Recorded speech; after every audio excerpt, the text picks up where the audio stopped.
ஆண்டவரும் இரட்சகரும் ஆகிய இயேசு கிறிஸ்துவின் இனிதான நாமத்தினாலே உங்கள் அனைவரையும் வாழ்த்தி வரவேற்கிறேன்.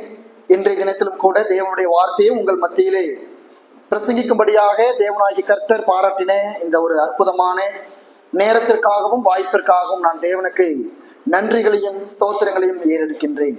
நாம் வாசிக்க கேட்ட வேத பகுதியை நாம் திருப்பி வைத்துக் கொள்ளலாம்.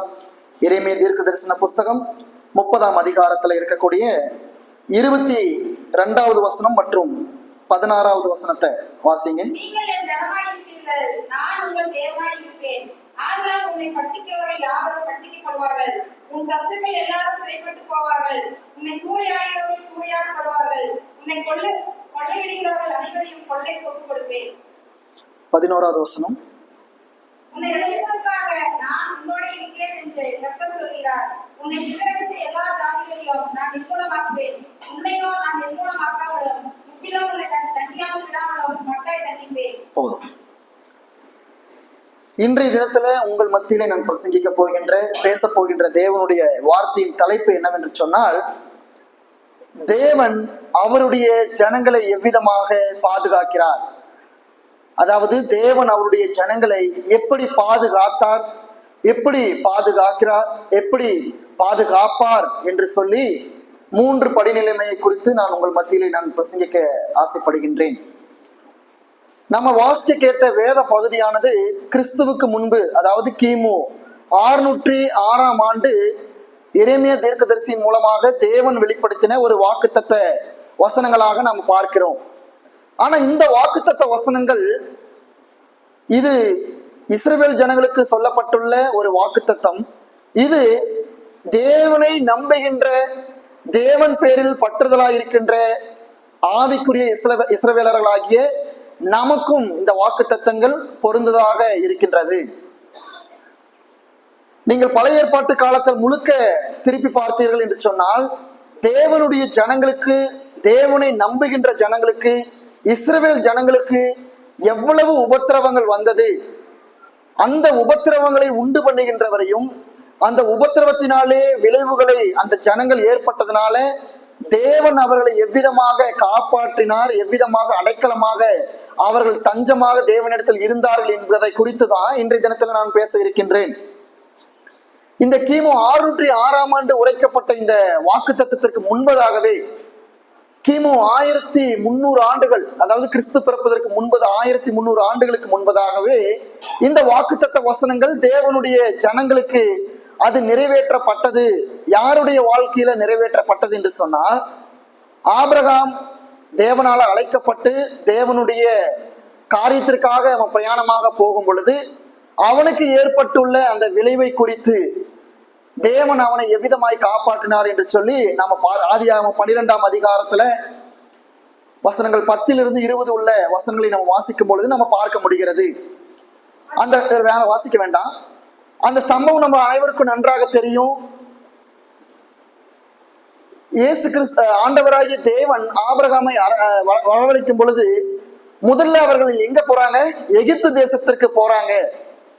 எகிப்து தேசத்திற்கு போகும் பொழுது பார்வோன், எகிப்தை ஆளுகின்ற பார்வோன் சாராளாகிய ஆபிரகாமின் மனைவியின் மீது அவன் ஆசைப்பட்டது நிமித்தம் அவர்களுக்கு ஒரு உபத்திரவமானது ஆபிரகாமுக்கும் சாராளுக்கும் நேரிடுகிறதை பார்க்கிறோம். இதுதான் அவர்களுக்கு ஏற்பட்ட முதல் ஒரு உபத்திரம், ஒரு சோதனை, ஒரு பிரச்சனையாக இருக்கிறது. ஆனா பார்வோன் ஒரு தவறான ஒரு காரியத்தை செய்தது நிமித்தம் பார்வோனை தேவன் என்ன செய்தார்? மிகுதியாக தண்டித்தார். கடுமையான பிரச்சனைகள் வாதியினால தண்டித்தார். அதை மட்டும் வாசிங்க.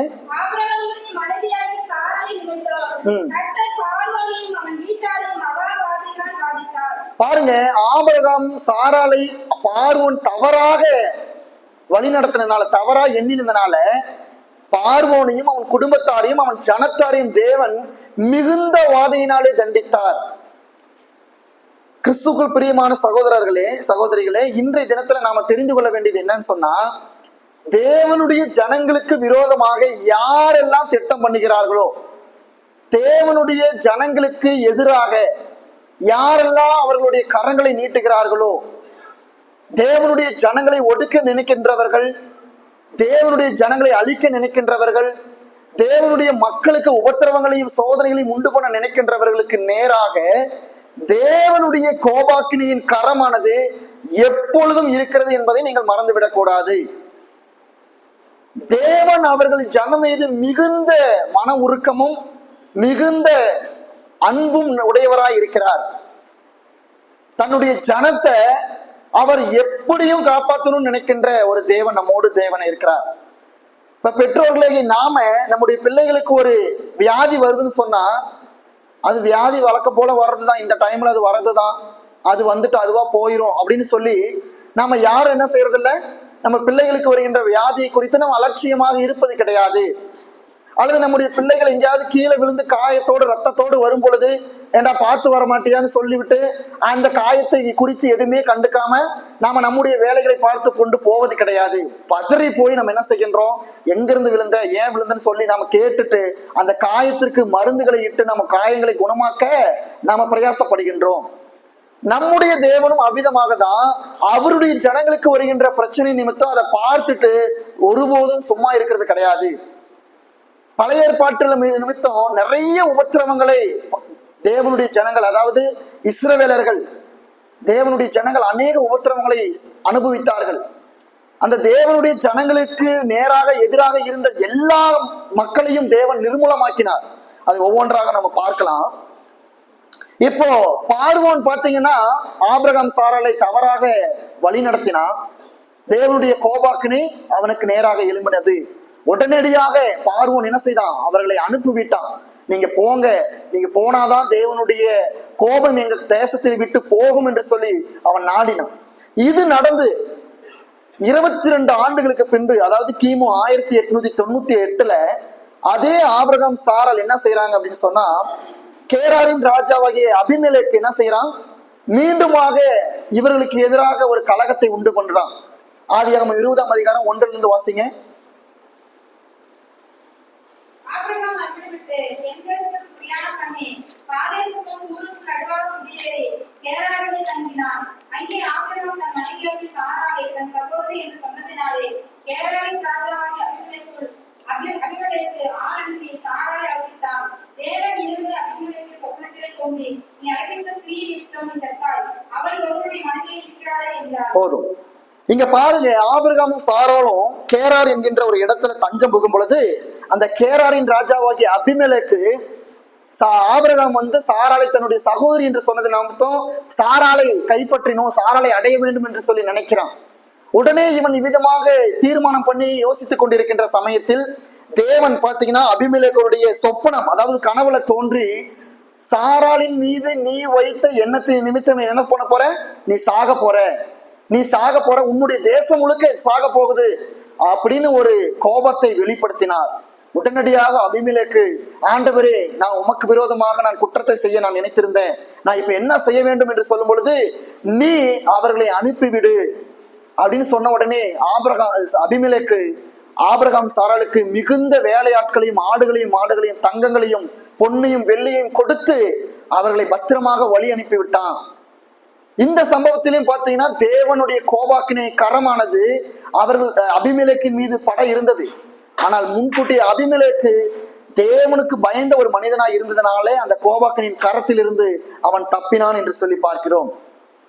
அடுத்ததாக பாத்தீங்கன்னு சொன்னா கிமு 1290, அதாவது மோசே இஸ்ரவேல் ஜனங்களை வழிநடத்தி கொண்டு வருகின்ற சமயத்தில் இஸ்ரவேலர்களை ஒருபோதும் நான் அவருடைய சொந்த தேசத்திற்கு விடமாட்டேன் என்று சொல்லி தீர்மானித்திருந்த பார்வோன் அவர்களை விரட்டி கொண்டே வருகின்ற சமயம் தேவனுடைய கரம் இஸ்ரவேல்கள் ஜனங்கள் மீதும் மோசேவினோடு கூட இருக்கிறது.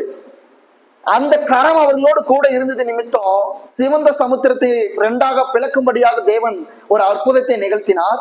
அந்த அற்புதத்தின் வாயிலாக மோசேவும் இஸ்ரவேல் ஜனங்களும் அந்த சிவந்த சமுத்திரத்தை விட்டு கடந்து போனார்கள். ஆனா அதே அந்த இடத்துல பார்வோனும் அவனுடைய சேனையும் அவனுடைய ரதங்களும் அவனுடைய குதிரைகளும் அந்த சிவந்த சமுத்திரத்திலே அமிழ்ந்து போனது, நிர்மூலமாக்கப்பட்டது. அப்ப தேவனுடைய ஜனங்களுக்கு நேராக ஆசீர்வாதத்தின் கரத்தையும் தேவனுக்கு விரோதமாக செயல்படுபவர்களின் மீது கோபாக்கினியின் கரத்தையும் நீட்டுகிறார் என்பதை நீங்கள் மறந்துவிடக் கூடாது.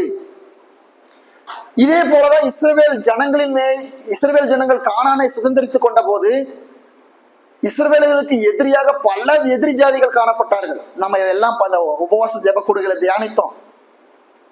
அமலேக்கியர், அம்மோனியர்கள், ஏதோமியர், மோவாபியர், ஏவியர், கேனியர், பெலிஸ்தியர், மீதியானியர்கள் என்று சொல்லி கிட்டத்தட்ட 11க்கும் மேற்பட்ட இஸ்ரவேலின் எதிரி ஜாதிகள் இஸ்ரவேலை அடக்கணும், இஸ்ரவேல் தேசத்தை ஒடுக்கணும், இஸ்ரவேல் ஜனங்களை கொல்லணும்னு சொல்லி அவர்கள் தீர்மானித்திருந்த சமயம் எழுந்த ஒவ்வொரு ஜாதிகளும் இருக்கின்ற இடமே தெரியாமல் போயிட்டாங்க.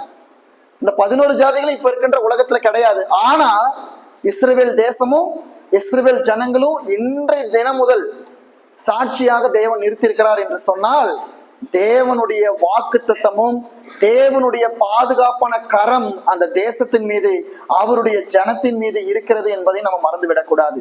நம்ம கண்ணெதிராக பார்க்கிறோம், இஸ்ரவேல் தேசத்தின் மீது எவ்வளவோ போர்கள் நடந்தது, எவ்வளவோ யுத்தங்கள் நடந்தது. போரை நடத்தின தேசங்கள் காணாம போயிட்டாங்க, யுத்தங்களை செய்த ராஜாக்கள் காணாம போயிட்டாங்க. ஆனா அதை அனுபவித்த இஸ்ரவேல் ஜனமும் இஸ்ரவேல் தேசமும் இன்றளவும் பாதுகாப்பாக இருக்கிறது என்று சொன்னால் நம்முடைய தேவன் எவ்வளவு சர்வ வல்லமையுள்ள தேவனாய் இருப்பார் என்பதை நாம மறந்துவிடக் கூடாது பிரியமானவர்களே.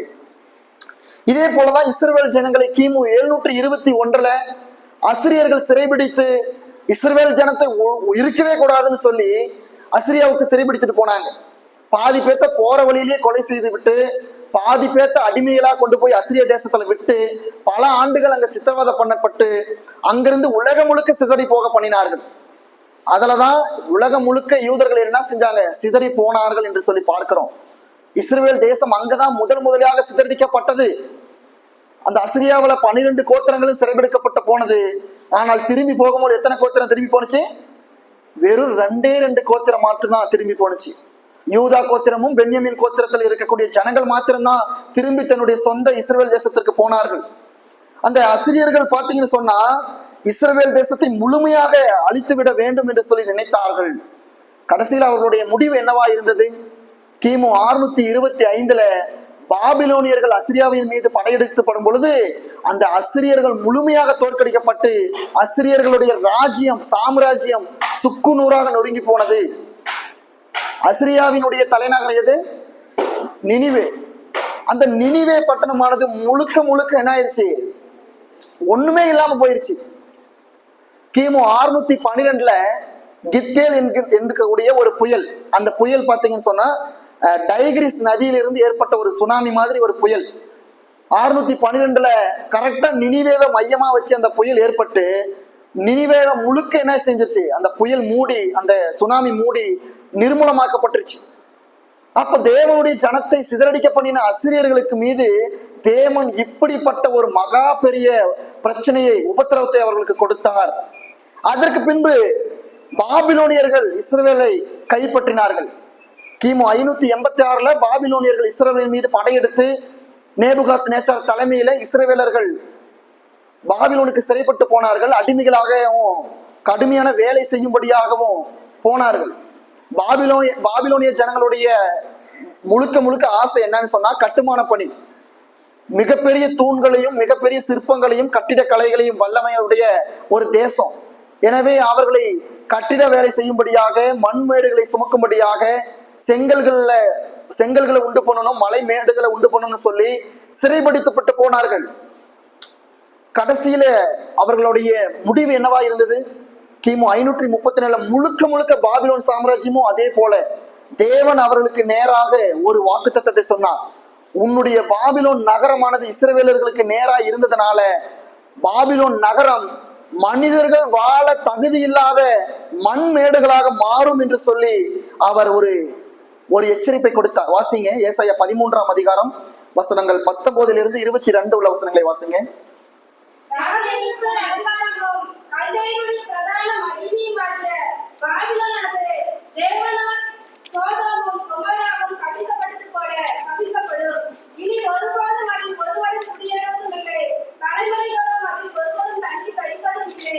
அங்கே அரசியல் கூடாரம் போடுவதும் இல்லை, அங்கே மேய்ப்பர் வந்து படிப்பதும் இல்லை. 21 22 வருஷம். ஊழையும் பிராணிகள் அவர்கள் வீடுகளை நிரப்பும், கோட்டான்கள் அங்கே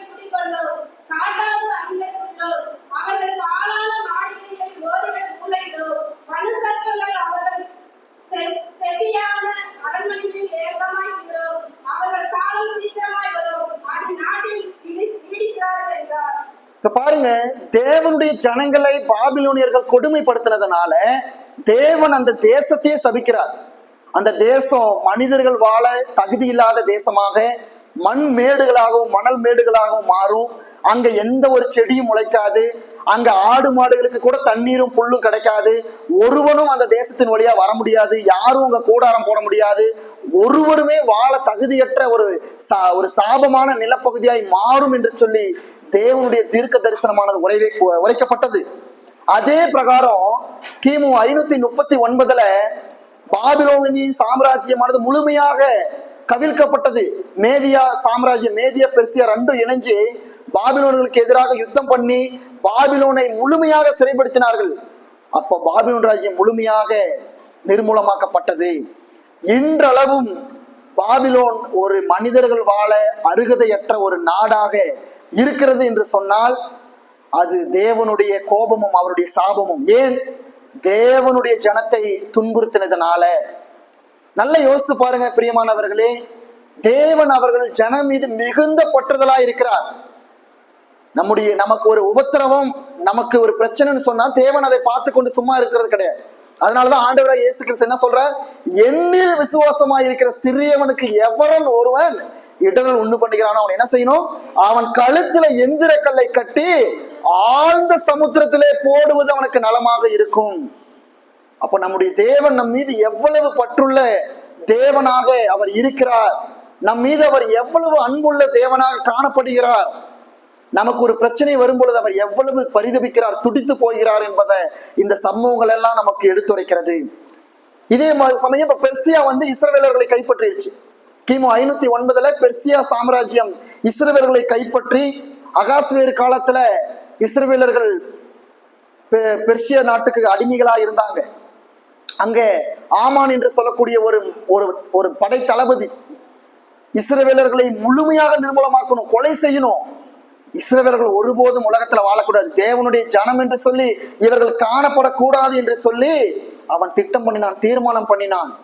ஆனால் தேவன் எஸ்தரின் மூலமாகவும் மொர்தெகாயின் மூலமாகவும் எவன் ஒருவன் இஸ்ரவேல் ஜனங்களை கொல்ல வேண்டும், எந்த கழுவு மரத்துல இஸ்ரவேல் ஜனங்களை கொல்ல வேண்டும் என்று சொல்லி கழுவு மரத்தை நிறுவினானோ அதே கழுவு மரத்துல அவன் கொல்லப்பட்டான். அதை மிகவும் விமர்சையாக கொண்டாட வேண்டும் என்று சொல்லி பூரிம் என்கின்ற பண்டிகையை உண்டு பண்ணினார்கள். இன்றளவும் அந்த ஆமான் இறந்ததை குறித்து பூரிம் பண்டிகையானது கொண்டாடப்பட்டு வருகிறது என்பதை நாம் பார்க்கிறோம். அப்ப இஸ்ரவேலர்களை அடக்கணும், தேவனுடைய ஜனங்களை ஒடுக்கணும் நினைக்கிறவர்களுக்கு தேவன் அவர்களுக்கு தக்க பதிலடியை அவர்கள் விதமாகவே கொடுக்கின்றார். இப்படியாக பாத்தீங்கன்னு சொன்னா பெர்சியர்களுக்கு பின்பாக பெர்சிய சாம்ராஜ்யத்தை யாரு கைப்பற்றினார்கள் என்று சொன்னா இந்த அலெக்சாண்டர் கிரேட், அதாவது அலெக்சாண்டர் என்கின்ற மாபெரும் கிரேக்க தலைவன், கிரேக்க சாம்ராஜ்யத்தின் மன்னன் அலெக்சாண்டர் கைப்பற்றினார். அவரும் என்ன செய்யல, பயங்கரமா பெர்சிய சாம்ராஜ்யங்கிறது ஒரு சாதாரண இராணுவ படை உடைய ஒரு சாம்ராஜ்யத்தை அலெக்சாண்டர் ஈஸியா கைப்பற்றிட்டாரு. அவரும் என்ன செய்தாரு, கிரேக்கர்கள் தான் உலகம் முழுக்க ஆட்சி செய்யணும், கிரேக்க தேவதைகளையும் கிரேக்க கடவுள்களையும் தான் உலகம் முழுக்க மக்கள் நம்பணும்னு சொல்லி கிரேக்க கடவுள்களை கட்டாயமா எல்லாரும் ஏற்றுக்கொள்ளணும்னு நிர்பந்தம் பண்ணினான். உடனடியாக கிரேக்க தேவதைகள் அங்கங்க நிறுவப்பட்டது, கிரேக்க கோயில்கள் அங்கங்க கட்டப்பட்டது, கிரேக்க மொழி உலகம் முழுக்க கொண்டு போகப்பட்டது. அதை யூதர்கள் நாங்கள் ஒருபோதும் எங்கள் தேவனுக்கு மாத்திரம் அல்லாமல் நாங்கள் வேற தெய்வத்தை நாங்கள் கும்பிட மாட்டோம்னு சொன்னதுனால அலெக்சாண்டர் அநேக யூதர்களை கொன்றான், அநேக யூத ஜனங்களை கொன்று குவித்தான். கடைசியில் அவனுடைய மரணம் எவ்விதமா இருந்தது? ஒரு குறுகிய காலகட்டத்திலே, ரொம்ப குறுகிய காலகட்டத்துல வெறும் சில ஆண்டுகள் மட்டுமே அவன் ஆட்சி புரிந்தான். கிட்டத்தட்ட கிமு 336 கிரேக்க சாம்ராஜ்யமான நிறுவப்பட்டது. கிட்டத்தட்ட கிமு 323 அது முழுமையாக தகர்க்கப்பட்டது. கிரேக்க சாம்ராஜ்யமானது ஒண்ணுமே இல்லாம போயிருச்சு. அதற்கு பின்பு அவனுடைய படைத்தலைமை டாலமி என்று சொல்லக்கூடிய படைத்தளபதி அவன் ஆட்சி செஞ்சான். நான் மீண்டும் கிரேக்க சாம்ராஜ்யத்தை கொண்டு போகணும்னு சொல்லி நினைச்சான். ஆனா அதுவும் நிலைக்கல. உடனே என்ன செஞ்சிருத்தான், அவனுடைய கிரேக்க சாம்ராஜ்யமும் தகர்க்கப்பட்டது. அதற்கு பின்பு நம்ம வேதாகமத்துல இருண்ட காலம் என்று சொல்லக்கூடிய எத்தனை ஆண்டு? 400 ஆண்டுகள். அந்த 400 ஆண்டுகள்ல என்ன நடந்தது என்கின்ற தகவல்கள் நம்ம வேதாகமத்துல பார்க்க முடியாது. இந்த 400 ஆண்டுகள்ல தான் மக்கபேயர்கள் என்று சொல்லக்கூடிய ஆசாரிய குடும்பத்தினர் இஸ்ரவேலை கைப்பற்றி அவர்கள் ஆட்சி செய்துட்டு இருந்தாங்க. அதற்கு பின்பு மக்கபேயர்களை வீழ்த்தி ரோம சாம்ராஜ்யம் கிமு 663 ரோம சாம்ராஜ்யமானது நிறுவப்பட்டது. இந்த ரோம சாம்ராஜ்யம் முழுக்க முழுக்க யூதர்களுக்கு எதிரானதாகவும் கிறிஸ்தவர்களுக்கு எதிராகவும் இயேசு கிறிஸ்துவை நம்புகின்ற ஜனங்களுக்கு எதிரானதாகவும் மாற ஆரம்பிச்சிருது. இந்த ரோம சாம்ராஜ்யத்தின் காலகட்டத்துல தான் ஆண்டவராகிய இயேசு கிறிஸ்து பிறக்கிறார். அவர் பிறக்கும் பொழுது எல்லாருமே என்ன நினைத்தார்கள் என்று சொன்னா, இந்த ரோம அடிமைத்தனத்திலிருந்து மீட்கும்படியாக மீட்பர் பிறந்துட்டாரு, அவர் யூத குலத்தின் ராஜாவாக பிறந்திருக்கிறாரு, இந்த ரோமர்களுடைய அடக்குமுறையை அவர் ஒடுக்க வந்திருக்கிறாரு, ரோமர்களை வீழ்த்த வந்திருக்கிறார் என்று சொல்லி எல்லாரும் எதிர்பார்த்தாங்க.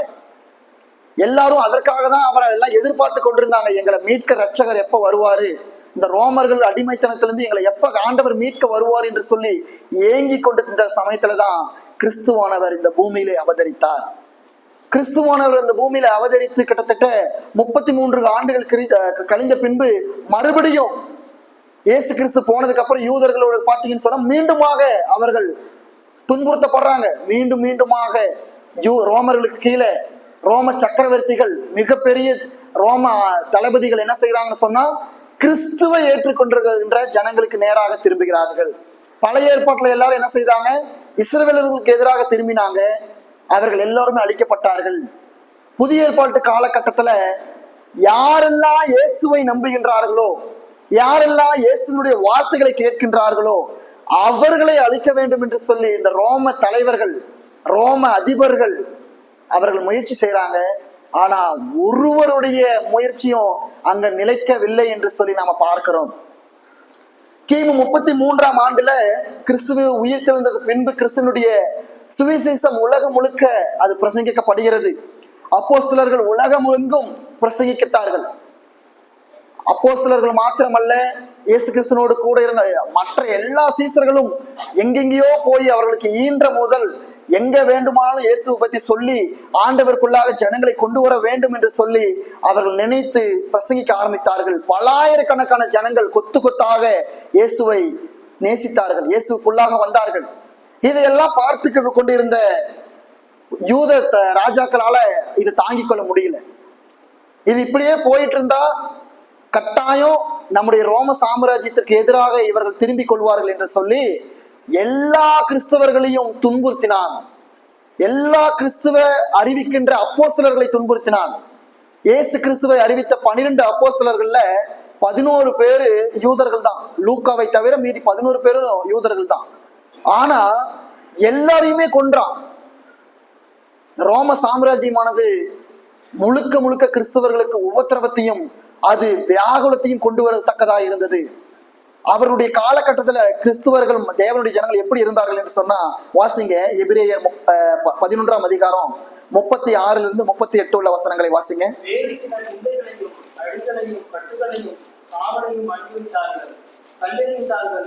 ஆளால் அறுப்புண்டார்கள், பரீட்சை பார்க்கப்பட்டார்கள், பட்டயத்தினால் வெட்டப்பட்டு மறித்தார்கள், செம்மறியாட்டு தோள்களையும் வெள்ளாட்டு தோள்களையும் போட்டுக் கொண்டு திரிந்து துறவையும் உபத்திரவத்தையும் துன்பத்தையும் அனுபவித்தார்கள். உலகம் அவர்களுக்கு பாத்திரமாக இருக்கவில்லை. அவர்கள் வனாந்தரங்களிலேயும் மலைகளிலேயும் பொற்களிலேயும் பூமியின் வெட்டுகளிலேயும் சிதறுண்டு அலைந்தார்கள். போதும் பாருங்க, கிறிஸ்தவர்கள் எப்படியெல்லாம் துன்புறுத்தப்பட்டார்கள் பாருங்க. இந்த ரோமர்கள் காலகட்டத்துல கல்லெறி உண்டார்கள், வாளால வெட்டப்பட்டார்கள், பரீட்சை பார்க்கப்பட்டார்கள், பட்டயத்தினாலே வெட்டப்பட்டு மரித்தார்கள், செம்மறியாட்டு தோள்களையும் வெள்ளாட்டு தோள்களையும் போர்த்தி கொண்டு மறைந்து திரிந்தார்கள், குறைவையும் உபத்திரவத்தையும் துன்பத்தையும் அனுபவித்தார்கள். உலகம் அவர்களுக்கு உதவியாக இருக்கவில்லை. அதனால அவர்கள் வனாந்தரத்திலேயும் மலைகளிலும் குகைகளிலும் பூமியின் வெடிப்புகள் இங்கெல்லாம் போய் தஞ்சம் புகுந்து இயேசுவை குறித்து பேசி புகழ்ந்து இயேசுவை துதித்து வந்தார்கள். யோசித்து பாருங்க, எப்படிப்பட்ட ஒரு மோசமான சூழ்நிலை ஆதி கிறிஸ்தவர்களுக்கு இருந்தது என்பதை. இப்ப நாம அனுபவிக்கக்கூடிய சோதனைகளுக்கு அவர்களுக்கு அனுபவித்த சோதனைக்கும் ஒன்றுமே வித்தியாசம் இல்லை. நாம குறைவான சோதனைகளை தான் அனுபவிக்கிறோம். ஆனால் மிகுதியான சோதனை. இயேசுவை ஏற்றுக்கொண்டாலே நீ சாகுவ, இயேசுவை நீ குறிச்சு பேசிட்டாவே நீ கொல்லப்படுவேன்னு சொல்லி ஒரு கட்டாயமான ஒரு கட்டளை உலகம் முழுக்க இருக்கிற பட்சத்துல அப்போஸ்தலர்கள் துணிகரமாக இறங்கி பிரசங்கித்தார்கள், தைரியத்தோடு போதித்தார்கள். மக்கள் தைரியத்தோடு நாங்கள் வாழ்ந்தாலும் சரி இறந்தாலும் சரி என்று சொல்லி கிறிஸ்துவை பற்றி கொண்டு வாழ்ந்தார்கள். பிரியமானவர்களே, கிறிஸ்துவை நம்பி வாழ்ந்த முன் வந்தாங்க. அப்போஸ்தலனாகிய பவுல் சவுலா இருக்கும் பொழுது எவ்வளவு துன்பங்களை கிறிஸ்தவர்களுக்கு உண்டு பண்ணினான் என்பதை நம்ம அனைவருக்கும் தெரியும். ஆனால் அதே சவுல் பவுலாய் மாறின பின்பு தேவனுக்காக மிகுந்த காரியத்தை செய்தவனாய் இருந்தான்.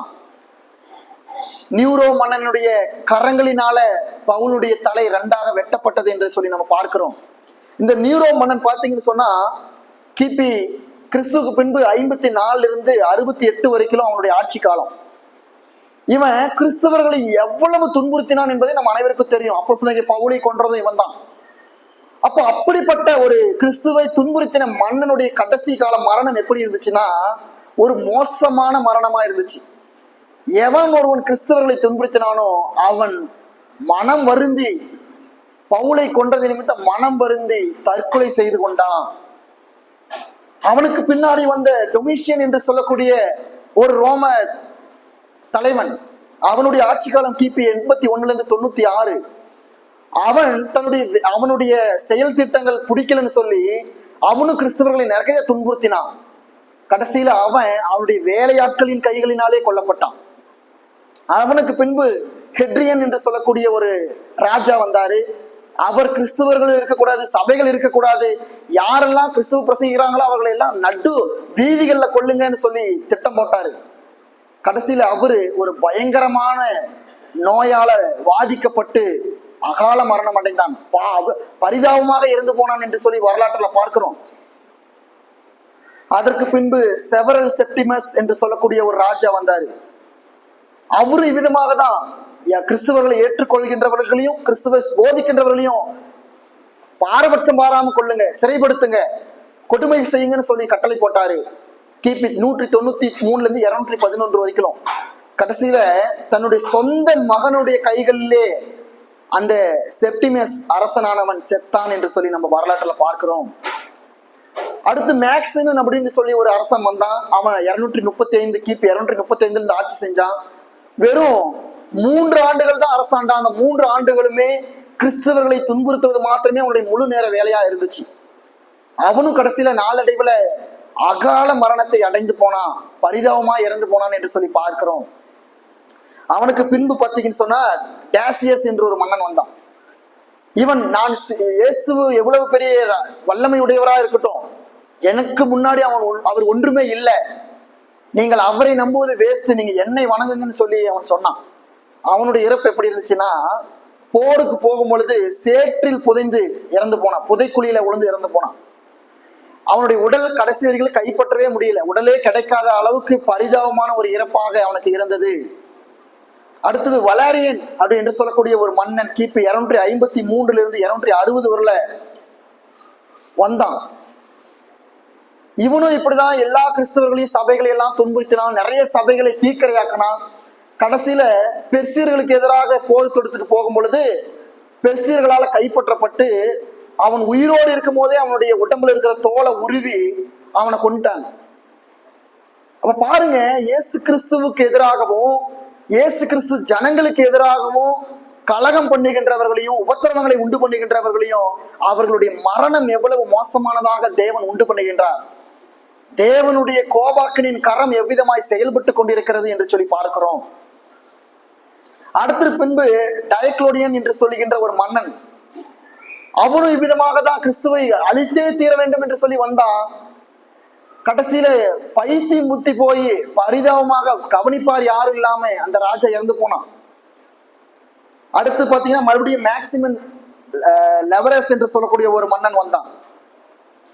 அவனும் கிறிஸ்தவர்களை மிகவும் கடுமையான வாதியினால துன்புறுத்தினான், நிறைய பேர்த்த சிறைப்படுத்தினான். கடைசியில அரசு அவனுடைய பதவியை இழந்து போய் மன வருத்தத்தினால அவனே என்ன செய்தான், அவனுக்கு மரணத்தை ஏற்படுத்தி கொண்டான்.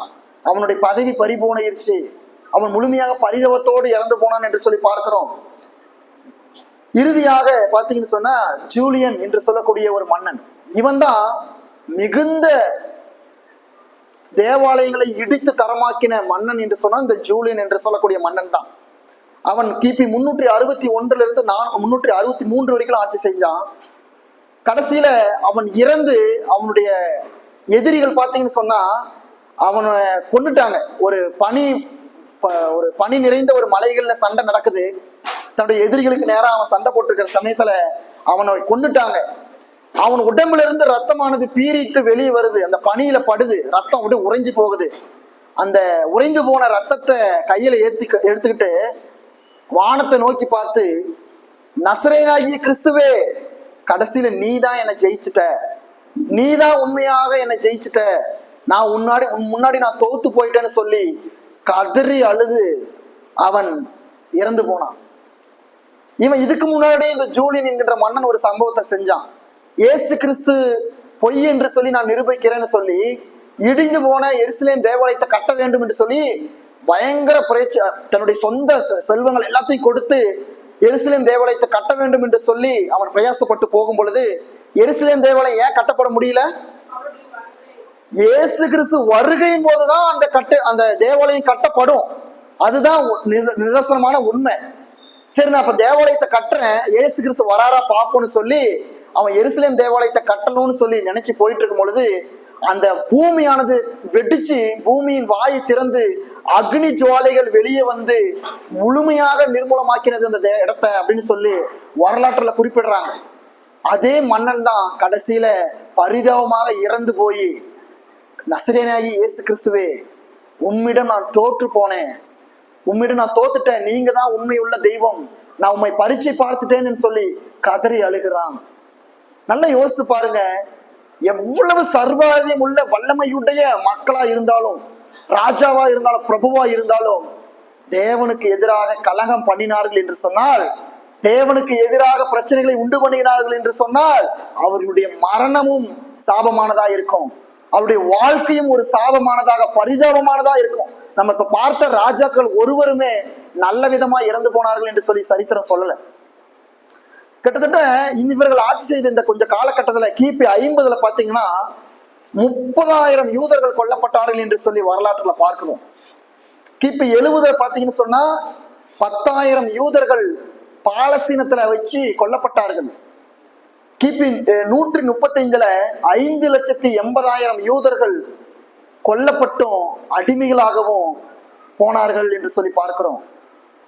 யோசித்து பாருங்க, தேவனுடைய வாக்குத்தத்தம் என்ன? மீண்டும் நீங்கள் எரேமியா தீர்க்கதரிசன புஸ்தகம் வாங்க, 30ஆம் அதிகாரம் 16வது வசனம். இல்ல 16.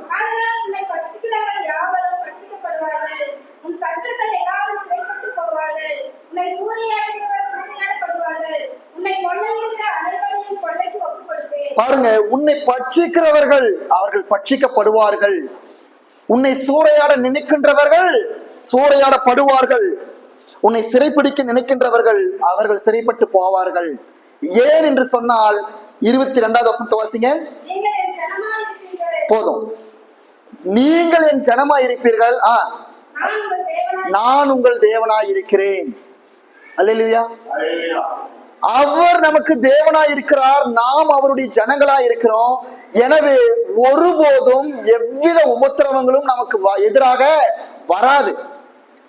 அவ்விதமாக உபத்திரவங்கள் நம்மை வந்தடைந்தாலும், சோதனைகளினால நம்ம தள்ளப்பட்டாலும், அல்லது நம்ம இப்ப இந்த வரலாற்றுல கிறிஸ்தவர்கள் எப்படி துன்புறுத்தப்பட்டார்களோ அதே போல ஒருவேளை இந்திய தேசம் கிறிஸ்தவர்களுக்கு எதிராக மாறினாலும் தேவன் அதை பார்த்து கொண்டு சும்மா இருப்பார் என்று சொல்லி நாம நினைக்க கூடாது. அழிக்க நினைத்தவர்களை தேவன் அழித்து போடுகிறார். அவருடைய ஜனங்களின் மீது அவருக்கு அளவு கடந்த அன்பு இருக்கின்றது. வாசிங்க சங்கீதம் 121 சங்கீதம் 5ஆம் வசனத்திலிருந்து 8 உள்ள வசனங்கள்.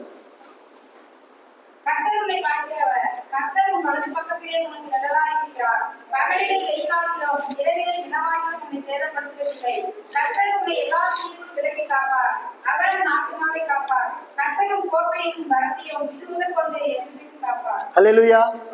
பாருங்க, கர்த்தர் உன்னை காக்கிறார், கர்த்தர் உன் வலபுகத்தில் உனக்கு நிழலாக இருக்கிறார். பகலிலே வெயிலாகிலும் இரவிலே நிலவாகிலும் உன்னை சேதப்படுத்துவதில்லை. கர்த்தர் உன்னை எல்லா தீங்குக்கும் விலக்கி காப்பார். அவர் உன் ஆத்துமாவை காப்பார். கர்த்தர் உன் போக்கையும் வரத்தையும் இது முதற்கொண்டும் என்றென்றைக்கும் காப்பார். இதை சொன்னவர் ஆண்டவருடைய வாக்கு தத்தமாக இருக்கிறது. அவர் தீர்மானத்தை கொடுத்து விட்டார் என்று சொன்னால் அதை ஒருபோதும் கைவிட வருகின்ற தேவன் அல்ல, அதை பரிபூர்ணமாய் நிறைவேற்றுகின்றவராய் இருக்கிறார்.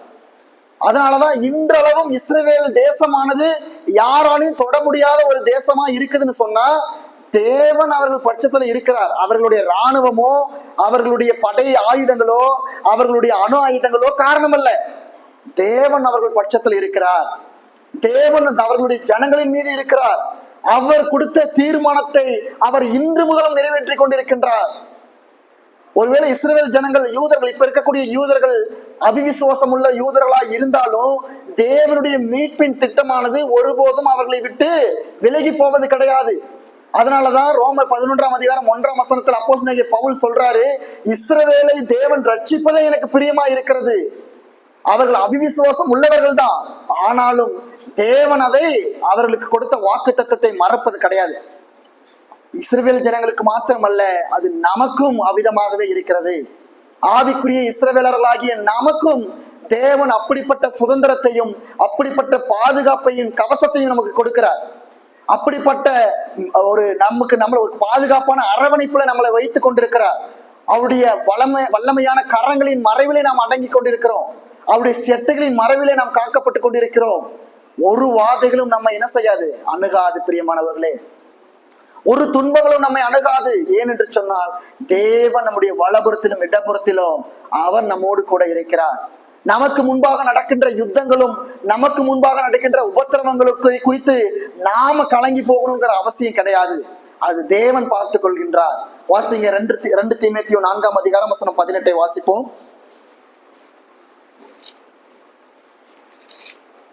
2 தீமோத்தேயு 4:18.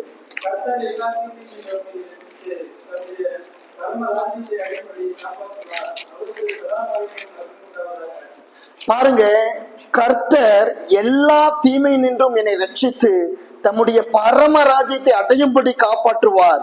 அவருக்கு சதா காலங்களில் மகிமை உண்டாவதாக. அப்ப தேவன் நம்முடைய எல்லா தீங்கு நின்றும் நம்மை அவர் காப்பாற்றுகிறார் என்று சொல்லி பார்க்கிறோம். ஆனாலும் கூட தேவனுடைய வாக்கு தத்துவம் என்று சொன்னால் அதுக்கு நாம செய்யக்கூடிய நிபந்தனை ஒன்று இருக்குது. என்ன நிபந்தனை சொன்னா, தேவன் நம்மோடு என்றும் நம்மை காப்பாத்தி நம்மை வழி நடத்தணும்னு சொன்னா நாம அவருக்கு எப்படிப்பட்ட பிள்ளைகளா இருக்கணும்? மிகவும் பிரியமான பிள்ளைகளா இருக்கணும். தேவன் காப்பாற்றுகின்ற தேவன் தான், தேவன் வழி நடத்துகின்றவர் தான், அவர் போஷிக்கின்ற தேவன் தான். ஆனாலும் அவர் பேரில் பற்றுதலா இருக்கின்ற ஜனங்களாய் மாற வேண்டும். நாம வாசித்த சங்கீத பகுதியை திருப்பி வைத்துக்கலாம். 115 9 13 உள்ள வசனங்களை வாசிப்போம்.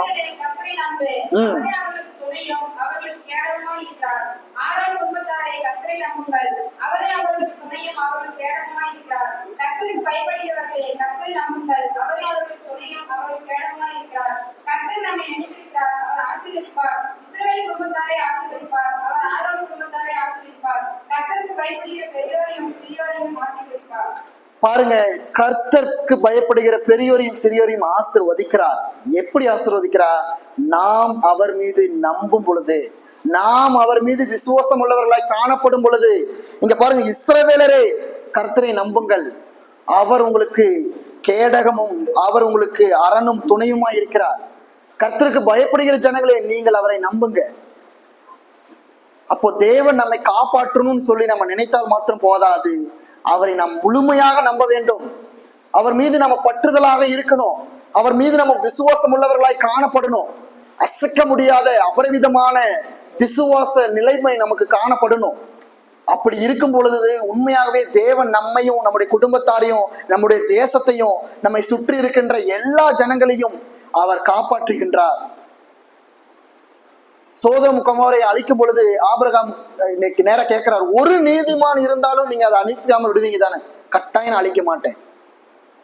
அப்போ நாம நீதிமானாய் காணப்படும் பொழுதுதான் நம்முடைய தேசத்துல தேவனுடைய மகிமையானது வெளிப்படும். தேசம் முழுக்க பாவிகள் நிறைந்திருந்தால் தேவனுடைய கோபாக்கினி தான் தேசத்தின் மீது வருமே தவிர தேவனுடைய இரக்கங்கள் வராது. எனவே முதலாவது தேவனுடைய ஜனங்களாகிய நாம நீதிமான்களாகவும் தேவன் பேரில் பற்றுதலாகவும் தேவன் மேல விசுவாசம் உள்ளவர்களாகவும் இருக்கணும். நாம இருக்கிறோம் என்கின்ற ஒரே ஒரு காரணத்துக்காக தான் தேவன் நம்முடைய தேசத்தை காப்பாற்றுவார், நம்முடைய நகரத்தை காப்பாற்றுவார். நாமளும் உலகத்தாரை போல மாயமான களியாட்டம் உள்ள ஒரு வாழ்க்கையை, உலக சிற்றின்பங்களுக்கு இணங்கி ஒரு மாயமான வாழ்க்கையை, ஒரு பாவமான வாழ்க்கையையும் செய்கின்றவர்களாயும் நடப்பிக்கின்றவர்களாயும் இருந்தான்னு சொன்னா உலகத்தாரை காட்டிலும் தேவனுடைய கோபாக்கனை நம்மீது மிகுதியாய் வரும் என்பதை நாம் மறந்துவிடக் கூடாது பிரியமானவர்களே. எனவே தேவன் பேரிலே பற்றுதலாய் இருப்போம். தேவன் நம்மை ஆசீர்வதிக்க வல்லவராய் இருக்கின்றார். தேவன் தாமே இந்த வாசல்களை ஆசீர்வதிப்பாராக. ஆமென்.